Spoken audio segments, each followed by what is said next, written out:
సాధించుకున్న తెలంగాణలో 2014 తర్వాత మీ అందరికీ ఆదుకుండాలి.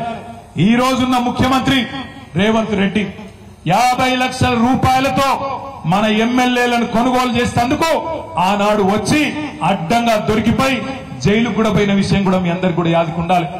ఆ రోజు మన ప్రభుత్వాన్ని పడగొట్టే ప్రయత్నం చేస్తే, మన ఎమ్మెల్యేలను పైసలు పెట్టి ఎత్తుకపోయే ప్రయత్నం చేస్తే అగు తెలంగాణ కొత్త రాష్ట్రంగా ఏర్పడ్డా వీళ్ళు నలుపుకోలేకపోతున్నారు. నడపచాతన అయితే లేదు వీళ్లకు పరిపాలన దక్షత లేదు, దమ్ము లేదు, రాజకీయ స్థిరత్వం లేదు అనే పరిస్థితి వస్తే అగు ఆనాడు తెలుగుదేశం పార్టీ, బీఎస్పీ పార్టీ ఆ రోజు 3/2 మంది మన పార్టీలో విలీనమైంది. మన పార్టీ ఒక్కొక్కరిని ఎమ్మెల్యేలను తీసుకోలే. రాజ్యాంగబద్ధంగా రాజ్యాంగంలోనే ఉంది. ఏదన్నా ఒక శాసనసభ పక్షం 3/2 మంది కనుక వచ్చి ఇంకో పార్టీలో చేరితే అది రాజ్యాంగబద్ధం అని చెప్పి, చట్టబద్ధం అని చెప్పి రాజ్యాంగంలో ఉంది. మనం ఎన్నడూ రాజ్యాంగాన్ని తుంగలదొక్కలేదు, చట్టాన్ని తుంగలదొక్కలేదు. బీఎస్పీ 2 ఎమ్మెల్యేలు గెలిస్తే వాళ్ళిద్దరు వచ్చి చేరిరు. 15 మంది టీడీపీ ఎమ్మెల్యేలు గెలిస్తే 10 మంది వచ్చి చేరిరు. కాంగ్రెస్ వాళ్ళు 18 మంది గెలిస్తే 12 మంది వచ్చి చేరినరు. రాజ్యాంగబద్ధంగా 3/2 మంది శాసనసభ్యులు వచ్చి చేరినరు తప్ప ఒక్కొక్కడు వచ్చి ఒక పార్టీలో గెలిచి ఇంకో పార్టీ కండువా కప్పుకోలే. కానీ ఈ రోజు నేను అడుగుతా ఉన్నా రేవంత్ రెడ్డిని, ఏమన్నాడు రేవంత్ రెడ్డి ఆనాడు కాంగ్రెస్ ఎమ్మెల్యేలు చేరుతున్నప్పుడు ఏం మాటలు మాట్లాడిండో ఒక్కసారి మీరు వినాలని చెప్పి ఈ టీవీ పెట్టిపించినాం. ఒక్కసారి వినండి, అది ప్లే చేయమని చెప్పి మా తమ్ముని కోరుతా ఉన్నా.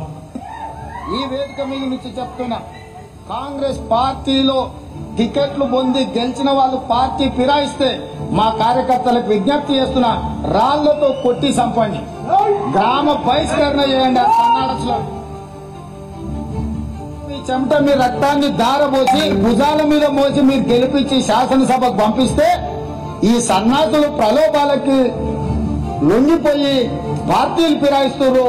నేను కాంగ్రెస్ పార్టీ కార్యకర్తలకు ఒకటే విజ్ఞప్తి చేస్తున్నా, ఎవడైతే మన పార్టీ హస్తం గుర్తు మీద గెలుస్తాడో రాజీనామా చేయకుండా పార్టీ మారితే రాళ్లతో కొట్టండి, రాళ్లతో కొట్టి చంపండి. గ్రామాలలో అప్పుడప్పుడు చూస్తుంటాం, పిచ్చి కుక్కలు ఊర్లో స్వైర విహారం చేసి ప్రజల్ని కరిస్తే తరిమి రాళ్లతో కొట్టేట్లయితే చంపుతారో, కాంగ్రెస్ పార్టీ బీ ఫామ్ మీద గెలిచి రాజీనామా చేయకుండా పార్టీ ఫిరాయించిన వాళ్ళను రాళ్లల్లో ఊర్లలోకి వస్తే రాళ్లతో కొట్టండి అని చెప్పి నేను కాంగ్రెస్ పార్టీ కార్యకర్తలకు విజ్ఞప్తి చేస్తున్నా.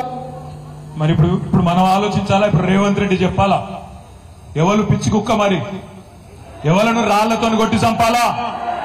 ఒక పార్టీ బీఫామ్ మీద గెలిచినోడు ఇంకో పార్టీలకు పోతే మీ చెమటతో మీ రక్తంతో మీరు గెలిపిస్తే గెలిచినోడు ఇంకో పార్టీలకు ఫిరాయిస్తే ముఖ్యమంత్రి రేవంత్ రెడ్డి చెప్పిండు, ఏమన్నాడు?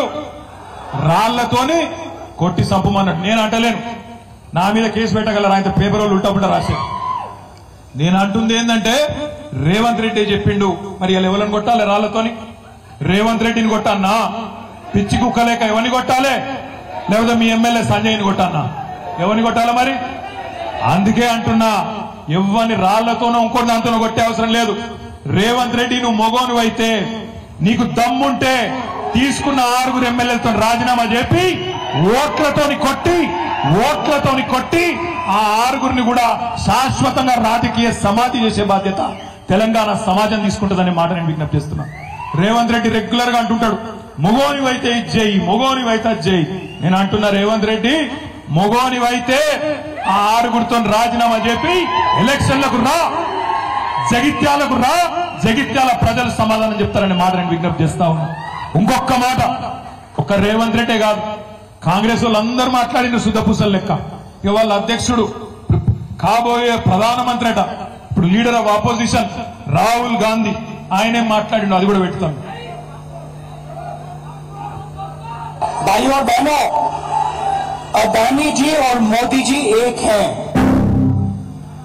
यहां की जो सिंगरेनी की माइंस हैं उनको हम प्राइवेटाइज नहीं होने देंगे।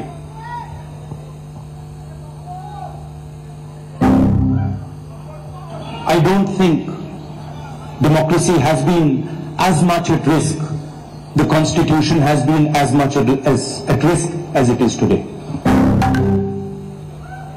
भाइयों और बहनों, ఆయన ఏం చెప్పిండంటే, రాహుల్ గాంధీ గారు నెక్స్ట్ ఆ జీవన్ రెడ్డి సాధు కూడా పెట్టవాలి. రాహుల్ గాంధీ గారు చెప్పిండు, ఏం చెప్పిండు? ఒక పార్టీలో గెలిచి ఇంకో పార్టీలో ఫిరాయిస్తే ఒక పార్టీలో గెలిచి ఇంకో పార్టీలో ఫిరాయిస్తే ఆటోమేటిక్ డిస్క్వాలిఫికేషన్ చేస్తా అని నరికిండు. రాహుల్ గాంధీ ఎక్కడో కదా హైదరాబాద్ లో తుక్కుగూడల మీటింగ్ పెట్టి మేనిఫెస్టోలో పెట్టి ఇప్పుడే రమ్మని యాడ్ చేస్తుండు. మేనిఫెస్టోలో కూడా పెట్టిండు. మేనిఫెస్టోలో పెట్టుడే కాదు, దానికి ఒక అందమైన పేరు పెట్టిండు, న్యాయం అట, న్యాయం, పాంచ్ న్యాయ్ అని పేరు పెట్టిండు. ఆ పాంచ్ న్యాయాలు ఏమున్నది? ఎవడన్నా ఒక పార్టీలో గెలిచి ఇంకో పార్టీలో పోతే దొంగలలో కలిస్తే వాడిని ఆటోమేటిక్ డిస్క్వాలిఫికేషన్ చేస్తా అని ఈ మొగడే చెప్పిండు ఈ సిపాయి.